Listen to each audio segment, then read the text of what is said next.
অসুস্থতার কারণে তারাবি যদি 20 রাকাত না পড়তে পারি তাহলে কত রাকাত পড়া উচিত? তারাবিতে আমরা যে দোয়া পড়ি এবং মুনাজাতে যে দোয়া করি এটা সুন্নাহ সম্মত কিনা? রোজা অবস্থায় স্ত্রীর কতটুকু কাছাকাছি যাওয়া যাবে? সিয়ামরত মহিলার দিনের বেলা পিরিয়ড শুরু হলে দিনের বাকি অংশ না খেয়ে থাকতে হবে, খেলে কি গুনাহ হবে? আমি গর্ভবতী, আমার বমি হয়, মাথা ঘুরে, তাহলে আমার রোজার বিধান কি? ফরজ সালাত আদায় না করে রোজা রাখে, তার রোজা রাখার যৌক্তিকতা কতটুকু? রোজা থাকা অবস্থায় উজুর সময় গড়গড়া কুলিও নাকে পানি দেওয়া যাবে কিনা? রোজা রাখা অবস্থায় স্বপ্নদোষ হলে রোজা থাকবে কিনা? রোজা রেখে ঠোঁটে পেট্রোলিয়াম জেলি ব্যবহার করা যাবে কিনা? রোজা রেখে মেহেদি নখে আর মাথায় দেয়া যাবে কিনা? রোজা থাকা অবস্থায় হাতের বা পায়ের নখ কাটা যাবে কিনা?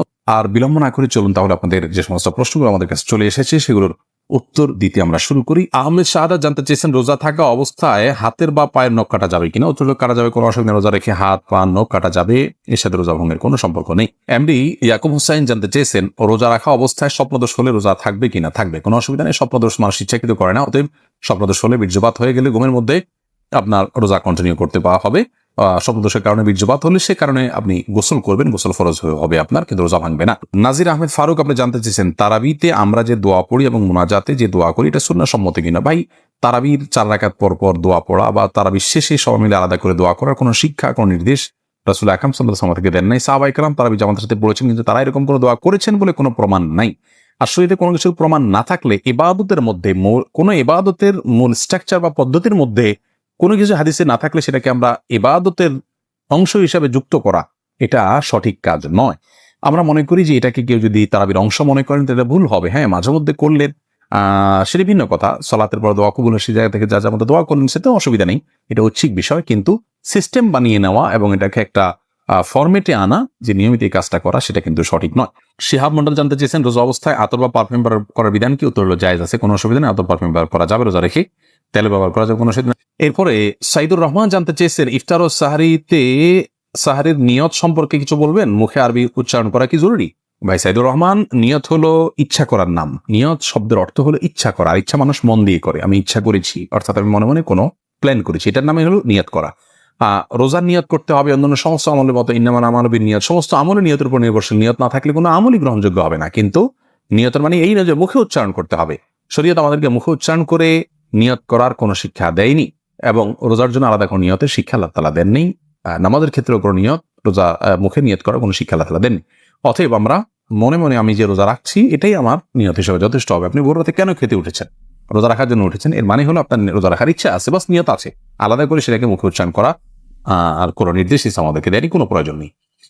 এটাকে জরুরি মনে করলে দোয়া, একটা দোয়া বানাই নিচ্ছি আমরা, নাওয়াইতু আন আসুমা গাদান ইত্যাদি, এরকম দোয়া বানিয়ে নিলে সেটি বরং বিদআতে পর্যবেসিত হতে পারে যদি সেটাকে আমরা সুন্নাহ মনে করি বা রোজার জন্য গুরুত্বপূর্ণ বা জরুরি মনে করি। সারজু রিমা এই আইডি থেকে আমরা জানতে চেয়েছেন রোজা রেখে ঠোঁটে পেট্রোলিয়াম জেলি ব্যবহার করা যাবে কিনা? ঠোঁটে যদি খুব বেশি ফেটে যায়, খুব বেশি বিরক্তির কারণ হয়, তাহলে হালকা করে দিতে পারেন।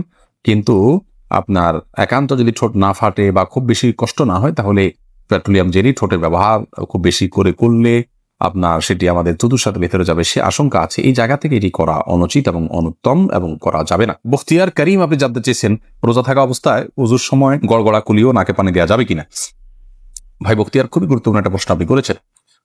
রোজা অবস্থায় ওজুর সময় গড়গড়া করা, কুলি করা, নাকে পানি দেওয়া, এগুলোর ব্যাপারে ইসলামের শিক্ষা দৃষ্টিভঙ্গি হলো যে নাকে পানি দেওয়া যাবে, খুব বেশি টান দেওয়া যাবে না জোর করে। আর গড়গড়া কুলি করবেন, কিন্তু খুব বেশি গলার ভিতরে নিয়ে গড়গড়া করবেন না। কারণ নবী সাল্লাল্লাহু আলাইহি ওয়াসাল্লাম বলেছেন যে ওয়া মাদমিদ ইল্লা আন তাকুনা সাইমান, তুমি গড়গড়া করেই কুলি করবে, কিন্তু রোজাদার হলে তখন করবে না, যেহেতু তোমার ভেতরে গলার ভেতরে পানি চলে যাওয়ার ভয় আছে।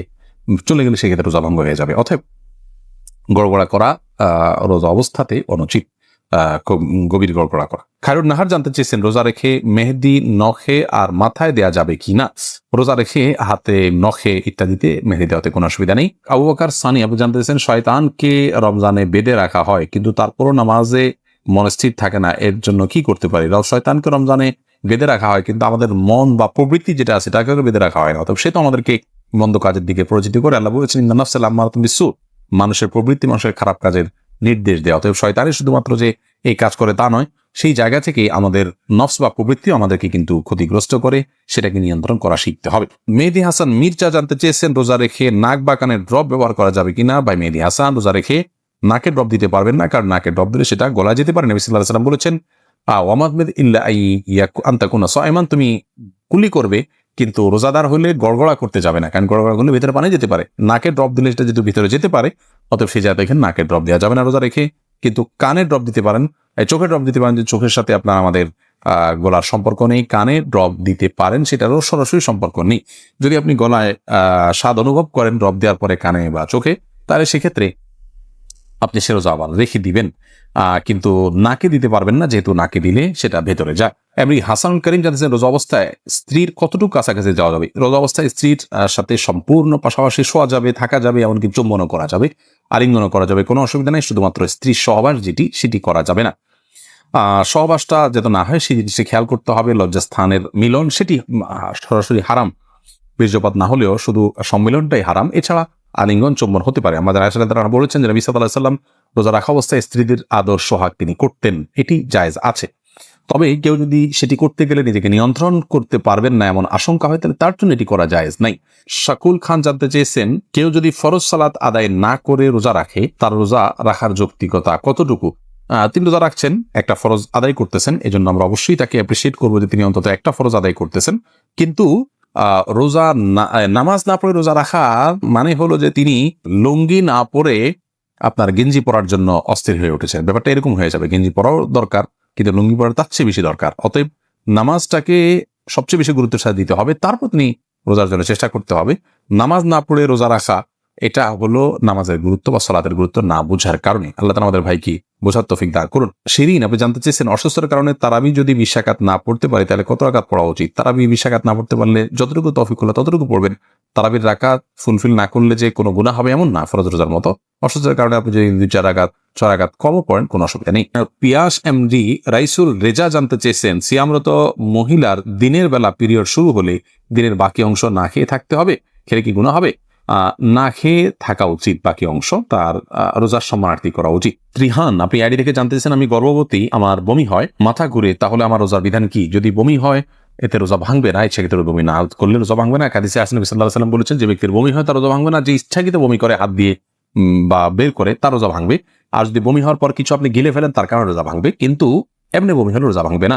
মাথা ঘুরে বমি হয়, তারপর কষ্ট করে আপনার রোজা রাখা উচিত, এটা ফরজ রোজা, এখানে কার্পণ্য করা উচিত নয় এবং ত্রুটি করা উচিত নয়। আল্লাহ আমাদের তৌফিক দান করুন। ইলমি একটা অনুষ্ঠান করা এবং হাদিস ভিত্তিক জ্ঞানের একটি অনুষ্ঠান, অতএব এটিকে অন্যদের দেখার সুবিধার্থে, অন্যদের জানার সুবিধার্থে শেয়ার করে দিন, ওয়াচ পার্টি করে দিন। এর মাধ্যমে আপনার ছোট্ট একটি ক্লিকের মাধ্যমে অনেক বেশি অফুরন্ত সওয়াবের আপনি অধিকারী হতে পারবেন।